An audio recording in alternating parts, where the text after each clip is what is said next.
name is Barry Schweitzer, and I was born in Bethlehem, Pennsylvania, raised in Nazareth, Pennsylvania. And Nazareth, Pennsylvania, of course, is home to Martin Guitar, Mario Andretti, and uh, it was a good place to grow up. Got drafted on March 6, 1966. I was born in December 31st, 1946, and just barely turned 19 years old and found myself in the Army. Uh, Went to basic training in uh,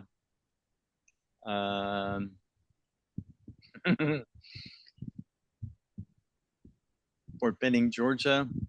And after 3 days of testing, they got me into a room. It might have been 4 days of testing, and told me that I was going to be in the infantry unless I wanted to sign up for additional training.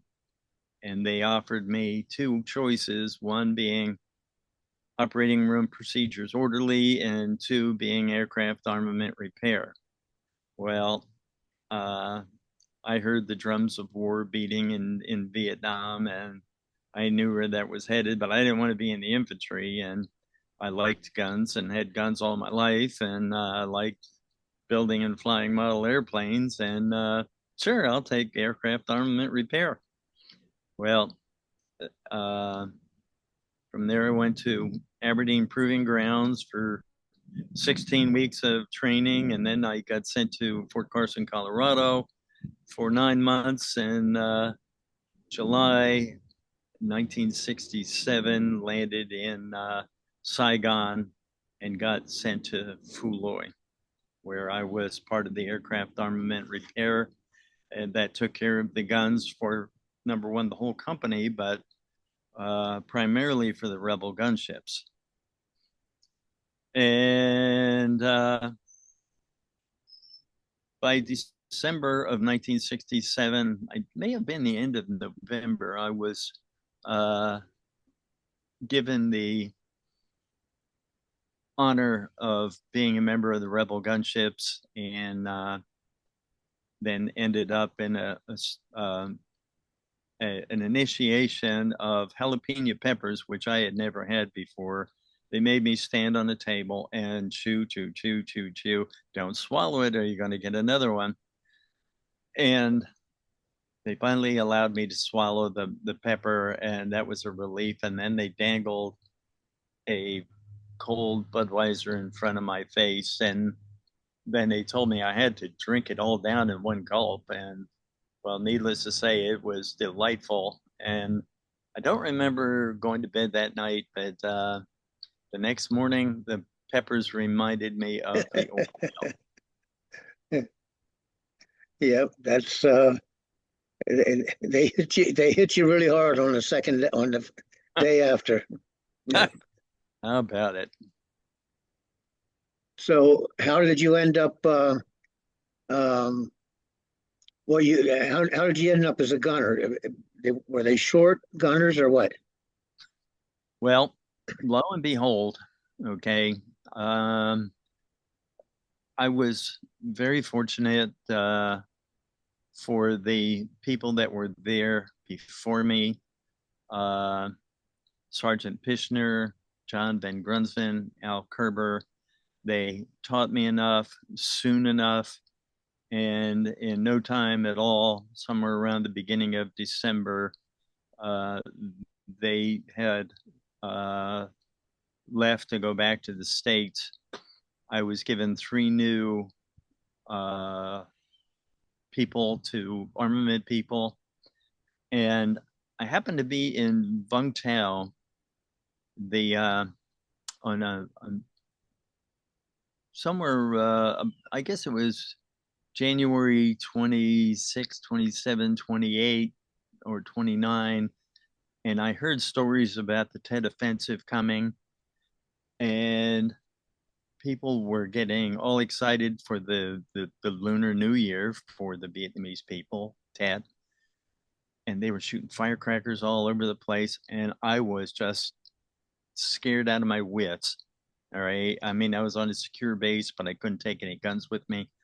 And I really wanted to be back home with the gunships. Well, lo and behold, I get back 2 days before Ted opened up. And when Ted opened up, we were really busy for like 2 weeks. The gunships were in and out of there. They'd come and get us in the middle of the night. That a gunship light fire team just came back and they needed their guns set up to work, and we would all go out there, and then we'd get to go back to bed for a couple hours before we had to get up and do our work in the daytime. And we took care of the guns, and it was roughly a busy 2 week period, and then things lightened up a bit. Then they were short door gunners. Okay, Nick Bell had gotten shot, and he went back, and he was crew chief, of course. Tom Clay got shot, and he went to, I think he went to Japan to get his foot repaired. And I started volunteering to fly, and they didn't ask any questions. Just jump aboard. It's I could we could drop down, and I could unjam a minigun, and we could pop back up in the air and go take care of business if need be. And I, little by little, when I got to Vietnam, I didn't want anything to do with being a door gunner. It's like your survival rate's got to be very low, and but that wasn't the case. And little by little, I got sucked into it, and I got to liking it. It was, the camaraderie. It was a fabulous team of people. It was exciting. I never shot first. I was always careful where I shot. If somebody started shooting at us, that's another story. I hope I never hurt anybody. I hope I never killed anybody. But shooting at our helicopter and our team was not an option. And they always stopped shooting. I don't know why. I don't want to know. But shooting at us was not an option. What were some of the scarier fights you were in? Well, the one time we were going to Lackey, all right, and Don Ehrlich was the pilot, and Phil Hall was the crew chief. I don't remember who the co-pilot was, but we came in for a landing, and there was a problem, okay, and Don pulled up and flew around, and he alerted the air traffic controllers that we were in a tail rotor failure, which, as you know, if you have a tail rotor failure, you have to keep your airspeed above 60 knots in order to streamline and not start counter rotating with your rotor blades. And they cleared the runway, they brought fire trucks out, and we touched down right at the beginning of the runway. It was a PSP, a steel coated runway, and we did one heck of a sleigh ride all the way to the other end of the runway, and that was particularly memorable. And of course, everything worked fine, and Phil Hall remembers it very well. It kind of leaves an impression on you. Yeah. What about some of the fights you were in? We didn't I didn't get into any of those things the way I used to hear you guys come back. I think from somewhere around the end of September right up to Tet, there was buildup, and you guys would uncover things. That interview that you had with Gary Young, okay, about him shooting into a building and the whole building exploded, indicating there was a buildup of explosives in there. I didn't ever get part of that. Things had calmed down dramatically after the Tet Offensive. One incident, we got scrambled in the middle of the night, and as you know, scrambling was you you'd be on call, you'd sleep in your clothes. If they blew that air horn 3 times, that meant you had to go, and we would all run like hell about a quarter of a mile out to the aircraft, untie the blade, and in 3 minutes we'd be up in the air onto rescue somebody that was in dire need of help. Never knew where we were going. Never knew what was going to happen. Uh, but I used to set up my radio to listen to the pilot and the who he was talking to, okay, on the ground. And one of the greatest rewards that I have is listening to the guys on the ground in the background of the radio transmissions that were just hooping and hollering that the cavalry has arrived. Matter of fact, it gives me goosebumps just to even talk about it right now. But that was a tremendous reward, and knowing that I was doing the right thing. Some of the good fights that we were in. One night we got scrambled, and we took off to um, points unknown. It was dark. It was I don't know, 2 or 3 o'clock in the morning, whatever. And we when we got to our destination, there was no activity, nobody shooting at us, no targets to go after. But it was an outpost. I believe it was an Arvin outpost with Green Beret advisors, and they had 2 wounded Arvins and who desperately needed medical attention. So the lead ship went in, and being a small base, it had telephone lines all around the perimeter of it. Okay, and they're always real scary with a helicopter. If you get your skids caught on those, it's going to flip you upside down, and it's a disaster. So our lead ship dropped in. They picked up 1 wounded Arvin. Arvin being a South Vietnamese soldier, and they lifted off, and we surrounded. Okay, we kept circling the base to make sure that to protect our sister ship that was on the ground, and then we dropped in, and they handed this wounded Arvin in from the crew chief side, and he was holding his upper body was in my lap. He was holding my hand, just scared to death, squeezing my hand. And we went to lift off, and we were heavy. We didn't shoot anything, all right? And we had to get enough lift to get up over those wires and get out of there. Turns out the pilot was Don Ehrlich, okay? When I told him the story, he goes, "Yeah, I remember, I was the pilot." And I'm pretty sure that Phil Hull, we made it out over the wires, and took these 2 wounded Arvins to a hospital somewhere. I have no idea where it was. It was dark. But what else? Okay. Other times, another incident, we got called to support infantry that were surrounded.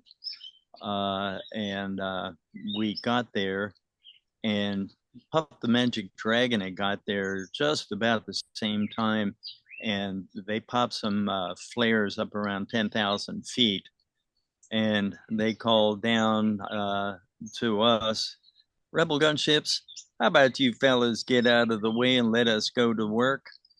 Well, then, as you or people viewing this video might know, that the Puff the Magic Dragon had 3 miniguns and a whole lot more ammunition than we could carry. And he started flying around in a circle and firing these 3 miniguns. And it was a light show of laser beams coming out of the sky, just taking care of business. That was death from above. Yeah, it was. Yeah, it was. War is just bad, bad stuff. Yeah. Well, what? Uh, so your time in Nam was fairly eventful. Um, what about after Nam? What did you do? Did you go right back into civilian life right away? Do you have more time to serve, or what'd you do? I came. I got to Vietnam on basically the 5th of July, 1967, and I left Vietnam on the 3rd of July, 1968. I arrived in the United States the 3rd of July, 1968, just in time for the 4th of July weekend. My parents came to pick me up, and they were camping with a bunch of with a camping club they belonged to, and we just had it was just a wonderful homecoming, and I pretty much didn't talk about things. I was fortunate in Vietnam. I didn't, besides the mortar attacks and things like that. I didn't have to endure the horrors, okay, out in the field. Um, so my time there was not terrible. My hat is off to the pilots and crew chiefs and the regular door gunners that used to run out to get in their aircraft when we were under attack, getting mortared, and just to get off the ground to protect their gunships and to see where the mortars were coming from so they could go take care of business. My hat is off to all of you and the people. I just helped make the guns work for the most part. That run out through the mortars and rockets, that was a scary run. And you know, sometimes you hear people talk about their time in combat, and they'll mention that everything went into slow motion, and I can relate to that because some of those runs out to the ships during an attack, in my mind's eye, it was slow motion. I just kind of floated out to the ship, and all of a sudden I was in there, and I don't remember what happened in between. But so what happened? What did you do after you get out of the army? Okay, so from Vietnam, I went down to Savannah, Georgia, and for 9 months, I was helping to train gunship pilots on Cobras. Okay, they had firing range for miniguns and rocket launchers, and we would reload and fix the guns as need be. And then I got out of the army and just wanted to go home and go back to being a kid again. They offered me $10,000 to reenlist and stay in and extend in Vietnam for 6 months, and it's like, yeah, yeah, right. What good's that $10,000 gonna do me if I'm dead? So Yeah, I said, no, that's okay, and went home. Went back to being a kid, and one thing led to another. Worked here, worked there. Ended up getting married and having a son and twin girls, and got divorced and got married again with a woman with two daughters, and had another set of twins, and so I ended up with 7 kids. And then till now, I've been very busy, and here we are. it comes to when it came to leaving, I had two trains of thought at the time. On one hand, I kind of figured that I used up a whole lot of lives, and that I didn't know how much longer I would last, and I was glad to go home. But on the other hand, I didn't want to leave the guys. You know, they were my brothers, and I didn't want to leave them. But um, luckily, common sense ran. Uh, common sense ruled, and I came home. And then, as it turned out, I couldn't have state anyhow because I had a compression fracture of the lower back when I got shot down. So, but it was a good experience, and I'm glad I lived it, and I'm glad I was a rebel. And we are who we are today because of that time in our, or partially because of that time in our lives. So, Few, is there few, anything else you'd like to say for the video? few people will understand the bond that happens to brothers in arms Yeah, when you're in a situation, your brother, okay, to watch your back, and you will protect him and them with your life and do whatever it needs to be done. That doesn't happen in the outside world like that. right, right. Oh yeah, you'll never have the camaraderie in civilian life as you did with the guys you fought with. Um, when Don Ulrich came out with the first Rebel hat, he had the Rebel flag embroidered on it, and underneath it said "Brothers in War, Brothers Forever," and that's the truth. Um, uh, you guys are you guys are always my brothers, and if you have a battle, I'm there to fight beside you. And I think we all have the same feelings. Well, when I discovered Don Ulrich's phone number and called him up, he told me about the reunion down in New Orleans, and he said, "You should come."